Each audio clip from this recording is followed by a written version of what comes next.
In this video, I am going to present the solution of Robinson Crusoe from New Oxford English Workbook 5. This is Unit 4 from this book. Let's do its part A. Form adverbs from these adjectives. There is one small mistake in this question. They are asking us that we need to form adverbs from the adjectives.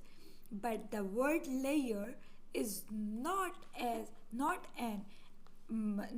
adjective, but it is a noun. How? See, he has very little layer in these days. In this sentence, layer is a noun. If we use layer as an adjective, we can use it this way. We took a leisurely walk in the park. Here, leisurely is an adjective because it is explaining a noun. Adverb, they ate leisurely, enjoying each bite. Here, leisurely is an adverb because it is adding some meaning. It is explaining the verb, the action word in the sentence. Now, get back to that question.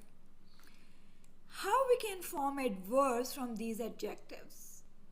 This is very simple. From sensible to sensibly, from humble to humbly, from lucky to luckily, from polite to politely, from layer to layerly, and from terrible to terribly. Comparing adjectives. You must have learned the degrees of adjectives. There are basically 3 degrees of adjectives: positive, comparative, and superlative. For example, early is a positive degree of adjective, earlier is the comparative degree of adjective, and earliest is the superlative degree of adjective. Likewise, fast, faster, fastest. You can give many examples. And some adjectives are like this. If we want to make the comparative and superlative degree from these kind of adjectives, what we do, we just put more and most for the comparative and superlative degrees respectively. For example, fortunately, more fortunately, most fortunately, beautiful, more beautiful, most beautiful.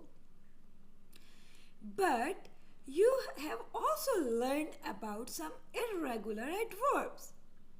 For example, good, better, best. It is not like that good, gooder, goodest. It looks so funny. So now we need to fill in the blanks for these. For bad, it's worse, worst. From late, it's later, latest. From little, it's less and least. From much is more and most. The question number 3 is use adjectives in the blanks. The boy lifted dash child with great care. Injured child. Now, injured is an adjective because it is explaining the noun child. Similarly, the brave child climbed out of the wheel himself. She wore a beautiful dress. He is more intelligent than his brother. Now, move towards its part B, direct and indirect objects. Direct object in which the action is being done directly. So now let's find out. Part A is he sent the box to his mother. Look, he is a subject who is doing the action. Sent is a verb, and this action is done on a direct object, that is the box. And indirect this box is sent to his mother. So indirect object is his mother. Similarly, She found a present for her husband. A present is a direct, but her husband is an indirect object. Part C is the man bought a carpet for himself. A carpet is a direct object and himself is an indirect object. Moise threw a ball to his brother. A ball is a direct object and his brother is an indirect object. Part E is he gave the balloons to the child. The balloons is a direct object and the child is an indirect object. Now, we are moving towards to another topic, that is punctuation. So, in this chapter, we will cover colon and semicolon. What is colon? The symbol is like this. It is used to introduce a list or a summary. For example, if you see this example, she wanted to see 3 cities in Pakistan: Karachi, Islamabad and Lahore. See? Here we put the colon because it is representing the list of cities.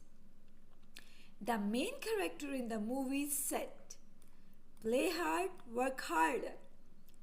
See, this is basically the summary of the movie.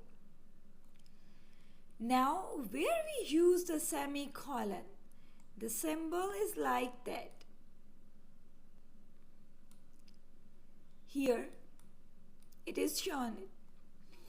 A semicolon is used to show a shorter pause in a sentence than a full stop, shorter than a full stop, but longer than a comma. It is also used when parts of a sentence are connected together. For example, he was born in Hyderabad, he went to school in Karachi. So, the second sentence is basically the part of the first one. So, how can we write it? He was born in Hyderabad, he went to school in Karachi. So, they have given us the passage. So, here I am representing the paragraph after putting punctuations. How? See, that's a great collection of keys, said the boy. This sentence is said by the boy, so we must put inverted commas. And that T must also be the capital one because we know that the sentence starts with the capital alphabet. I have the following shapes. Here we put colon because it is showing the list: round, square, rectangle and oval.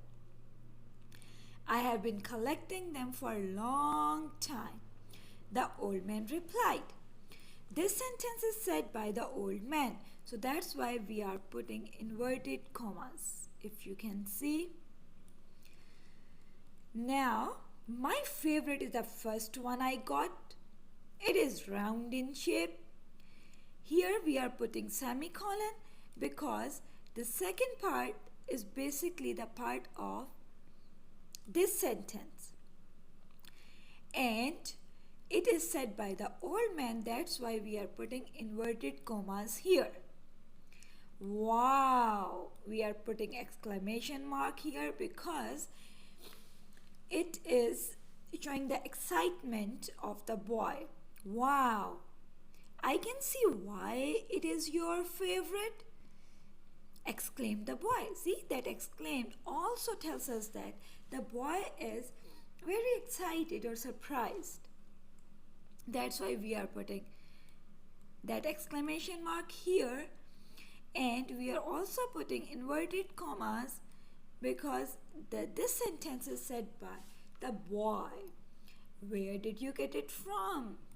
Now he is asking, that's why we are putting question mark, and this sentence is particularly said by the boy. That's why we are putting inverted commas.